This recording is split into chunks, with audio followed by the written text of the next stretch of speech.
Thanks for the bailout, man. I'll handle things from here.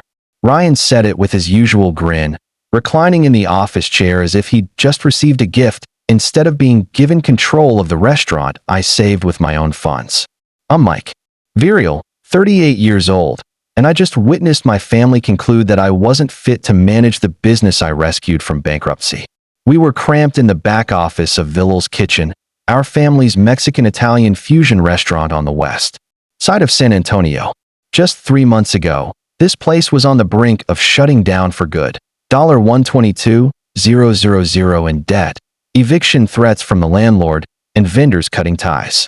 I sold my downtown condo to save it, draining every penny of equity I'd built over 5 years. My dad said, "We've decided Ryan will take over operations," without even glancing at me. Thomas Betrayal, 66, built like he used to do construction before he became a chef, always excelled with people and business tasks. "You're not really suited for this kind of pressure, Mike." My mom, Gloria, sat silently in the corner, skilled at vanishing during family disagreements, busying herself with reorganizing already organized invoices until the tension eased. I looked down at the folder in my lap, financial forecasts, marketing plans, vendor renegotiations I had initiated, strategies for the restaurant where I had worked since I was 22, mastering every role from prep cook to manager. This was the place where I'd invested 16 years of my life. "What will my role be?" I asked. "Same as always," my dad replied. "Kitchen manager. You're good back there." Reporting to my younger brother, who'd only worked here part-time for 2 years when he felt like it. Ryan was already pulling out his phone, likely drafting his social media announcement. He'd been eager to elevate the brand and modernize our online presence since he started working here. Meanwhile, I was the one who figured out how to reduce food costs without sacrificing quality, trained 3 generations of line cooks, and kept this restaurant afloat when no one else could. "Sounds good," I said. That was all. No argument. No protest, nothing dramatic. I shut my folder, stood up, and walked through the dining room I had helped redesign twice, past the family photos spanning 4 generations, through the front door my great-grandfather had painted by hand in 1987. I sat in my truck for 20 minutes, not exactly angry, just clear about something I had been avoiding for years. Then I pulled out my phone and called the property manager. The thing about being the dependable son is people stop noticing when you're dependable. They just expect it. Growing up, Ryan was the charmer. Easy smile, quick wit, could talk his way out of trouble or into opportunities. I was the worker, steady, reliable, invisible when things were going well, essential when they weren't.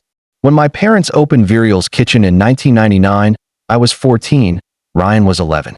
I started washing dishes that summer and never really stopped. By 18, I was running prep on weekends. By 25, I was managing inventory and training new employees. By 30, I knew every part of the operation better than my parents did. Ryan went to college for marketing, worked at an advertising firm downtown, dated a series of women who looked great in pictures. He'd come to family dinners with tales about client pitches and industry networking events. My stories revolved around vendor negotiations and equipment repairs. "Mike's the backbone of this place," my dad would say. "But Ryan? He's got vision."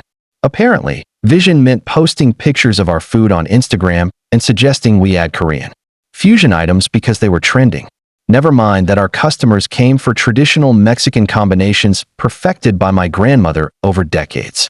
When the pandemic hit in 2020, everything changed. We lost 60% of our revenue in just 2 months. My parents had never been good with financial planning. They were passionate about food and family, but numbers made them anxious.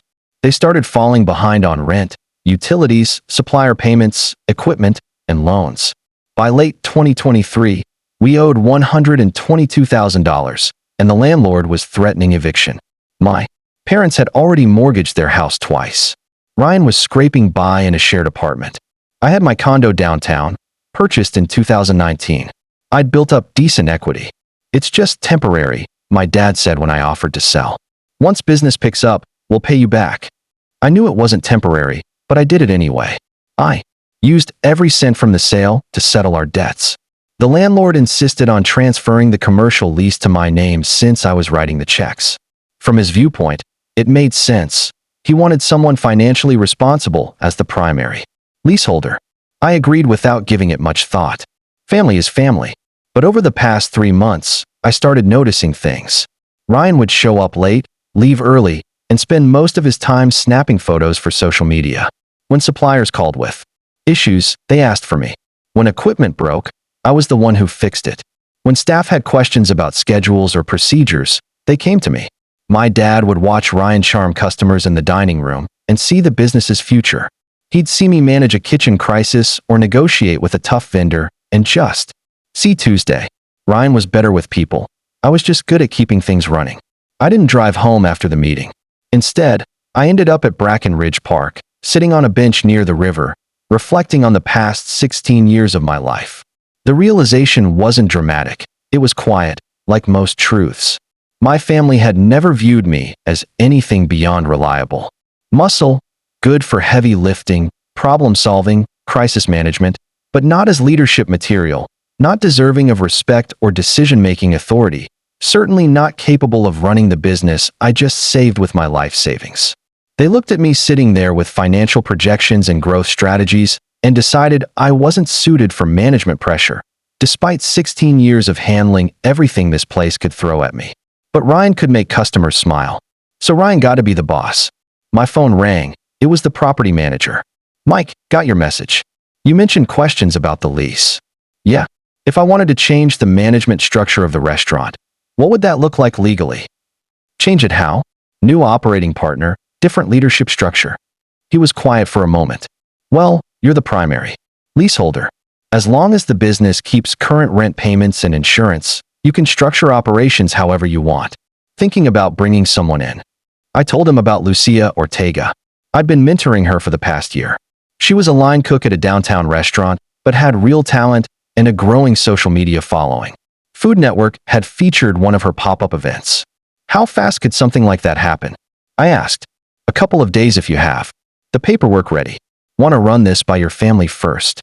No, I replied. I don't think I will. That evening, I called Lucia from my apartment. It was late, but she answered. Lucia, it's Mike from Betrayal's kitchen. Hey, do you have a few minutes to talk? Sure, what's up? Remember our conversation about partnerships? About your search for the right opportunity to run your own kitchen? Yeah. How would you feel about taking over operations at my family's restaurant? Equal partnership. Your name on the sign. Complete creative control over menu. Development. A long pause. Are you serious? Dead serious. I can have the paperwork ready by Thursday. Mike, what's going on? Did something happen? Something happened, I said. I finally stopped pretending my family respected me. And you want to partner with me? I want to partner with someone who understands that good food and good business aren't mutually exclusive. Someone who earned their skills instead of inheriting their position. When do we start? How about Thursday morning? After I hung up, I sat in my empty apartment, reflecting on the conversation I'd just had. Tomorrow, Ryan would arrive at the restaurant, expecting to start his new job as manager. He was going to be disappointed. Wednesday morning, Ryan came to Betrayal's kitchen with a notebook full of ideas and the confidence of someone who had never actually run anything. I had been there since 5:30 a.m., handling the morning prep like I had for the past 16 years. Our prep cook, Carlos, gave me a knowing look when I came in. Family gossip travels fast in Mexican families, and he'd already heard about Monday's management announcement. You okay, hermano? He asked in Spanish. I'm fine, I told him. Just keep doing what you're doing. Ryan entered the kitchen around 9 a.m. with his coffee and notes, exuding the kind of enthusiasm that comes from not grasping what you're truly responsible for. I've been thinking about the menu, he said, flipping through his notes. We need to modernize. Korean-Mexican fusion is huge right now. I'm thinking kimchi quesadillas, bulgogi tacos, maybe a Korean-Italian pasta dish. I was breaking down chickens for our lunch specials. We are Mexican-Italian. That's what our customers expect. But we need to evolve, Mike. Social media engagement is all about staying current with food trends. I've been studying what's working on TikTok. I stopped cutting and looked at him. Have you talked to any of our actual customers about Korean fusion? I don't need to talk to them. The data shows what's trending. That was the moment I knew for sure this partnership was doomed. Ryan genuinely believed that running a restaurant meant following social media trends and posting attractive pictures. He had no understanding of our profit margins, our customer base, or our operational realities. "Ryan," I said, "we've got 38 covers reserved for lunch today. Maybe focus on that first." He waved dismissively. "That's operational stuff. I'm thinking bigger picture." At 11 a.m., our produce delivery arrived short on Roma tomatoes, a key ingredient for our signature arrabbiata sauce. Ryan was in the office updating our Instagram bio to include under new management. I called our backup supplier, negotiated a rush delivery for double the usual price, and had Carlos adjust our prep to stretch what we had. By the time lunch service started, we were ready. But I watched Ryan take credit when our regular customer, Mr. Rodriguez, complimented him on how smoothly everything was running. "Just good management," Ryan told him with his practiced smile. Around 2 p.m., my dad stopped by to check on how the transition was going. He found Ryan in the dining room, chatting with a food blogger who'd heard about our new direction. "How's the new structure working out?" my dad asked me later. "Great," I said, not looking up from my prep work. "Ryan seems energized. He's got real vision for this place." I kept chopping vegetables, not mentioning that Ryan's vision largely revolved around posting photos and following food trends unrelated to our actual offerings. That evening after we closed, Ryan pulled me aside for what he probably thought was a generous gesture. "Look, Mike, I know this transition might feel strange, but I want you to know I value what you bring here. The kitchen management, the daily operations, you're really solid at that stuff." He said it as if he was doing me a favor by recognizing my competence at the job I'd been mastering for 16 years. "I was thinking we could formalize your role," he continued. "Kitchen manager with a small raise. Make it official. Kitchen manager reporting to him. A small raise for the guy who liquidated his savings to save the restaurant." "I'll think about it," I replied. That night, I finalized the partnership agreement with Lucia. We were meeting at 6 a.m. Thursday to sign papers and start the transition. Ryan had no clue what was coming. Thursday morning arrived gray and cold, the kind of January weather that keeps San Antonio quiet. I got to the restaurant at 5 a.m. and began going through financial records systematically, something I should have done months ago. What I found was worse than I'd anticipated. The $122,000 in debt I'd paid off was just the visible part. We still owed $31,000 to various vendors on payment plans my parents had negotiated without informing me. Our food costs were at 37% of revenue, when the industry standard was 28 to 32%. We were bleeding money on waste, overordering, and expired inventory that no one was monitoring properly. But the real revelation came when I found emails on my dad's computer that he had forgotten to delete. 6 months of correspondence with a commercial real estate agent about selling the restaurant. The emails dated back to August, before I sold my condo, before the family meeting, before all of this began. My dad had been contemplating putting Virial's kitchen on the market and retiring on the proceeds. The real estate agent's assessment was brutal. Current value approximately $180,000 given debt load and deferred maintenance. It recommended resolving financial issues and establishing consistent profitability before listing. The timeline for optimal sale conditions was 12 to 18 months. My dad had replied, inquiring about accelerating the timeline. The agent suggested bringing in energetic management to enhance the restaurant's appeal to potential buyers. Everything clicked into place. They hadn't made Ryan manager because they believed in his abilities. They'd made him manager because they needed a public face to make the business look attractive before selling it. They were planning to cash out using the money I provided and leave both Ryan and me with nothing. Lucia arrived at 6 a.m. with a box of her knives and a thermos of coffee. "You look like you've seen a ghost," she remarked. I showed her the emails, observing her expression change as she read. They were going to sell the whole time. "Looks like it. And they never told you?" "Family communication has never been our strong suit." She sat down heavily in one of the dining room chairs. "Mike, are you sure about this partnership? Because if your family finds out what we're doing, they're going to find out anyway. The question is whether we do this right or let them keep treating us like we don't matter." At 7 a.m., we changed the locks, not to keep people out permanently, but to control access. During the transition, I was the leaseholder. I had every legal right to restructure the business however I wanted. Carlos arrived at 8 a.m. and found us working together in the kitchen, prepping for lunch service. "Changes?" he asked simply. "New partner," I said. "Same job, Same pay, better food. He smiled and tied on his apron. Good. This place needed fresh blood. At 9 a.m., Ryan showed up and found the front door locked. His key didn't work. He knocked on the window, looking confused and then increasingly agitated. I let him in through the back entrance. What's going on with the locks? He demanded. Security upgrade, I said. There's been a management change. Management change? What are you talking about?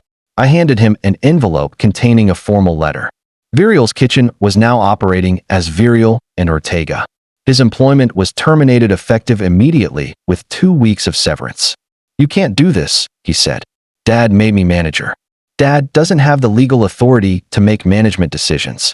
I'm the leaseholder. Leaseholder? What does that mean? It means I control the business operations. Ryan stared at the letter, then at Lucia working in the kitchen, then back at me. This is insane. This is business.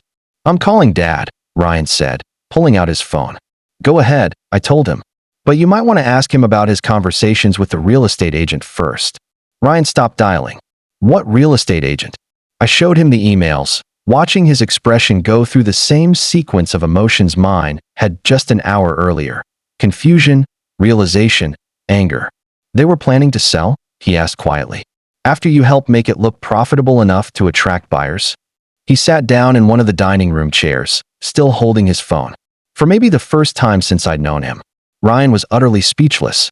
Look, I said, you can fight this if you want.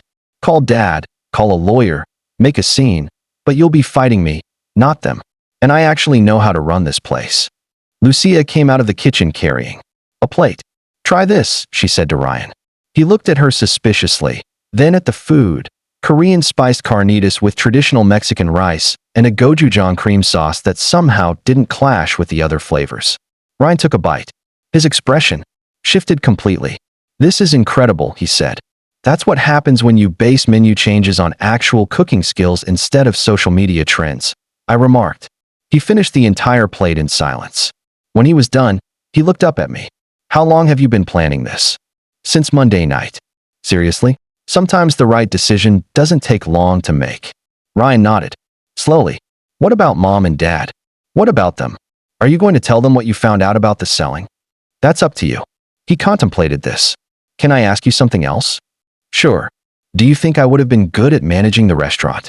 I looked at him sitting there, really looked at him for perhaps the first time in years. He wasn't a bad person. He was just someone who'd been handed something he wasn't qualified for by people who didn't understand what qualification meant. I think you would have tried, I said. But trying isn't enough when you're responsible for people's livelihoods. He nodded. Fair enough. At 10 a.m., we opened for business as Virial and Ortega. Our first customer was Mr. Rodriguez, who'd been coming here twice a week for 8 years. New sign? He asked. New partnership? Lucia said, bringing him his usual coffee. Same great food, some exciting additions. As long as you don't mess with my chili rellenos, he said. Never, she promised. The lunch rush went smoothly, better than smoothly.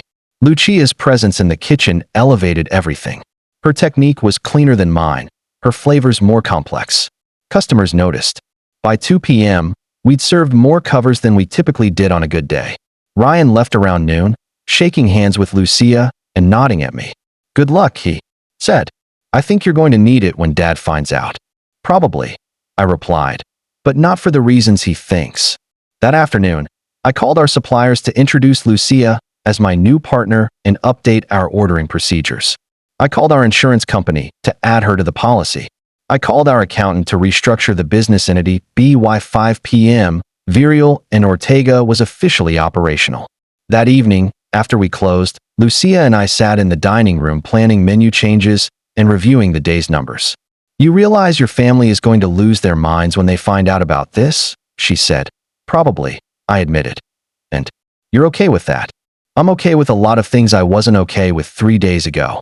My parents showed up Friday afternoon while I was in the kitchen preparing for dinner service.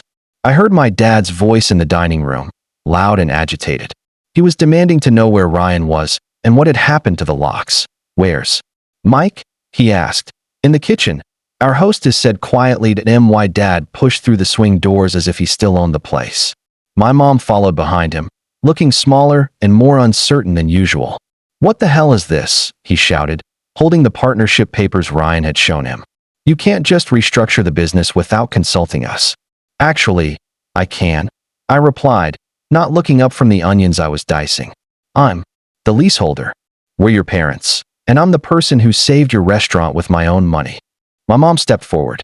"Mike, we need to discuss this as a family." I stopped cutting and looked at her directly.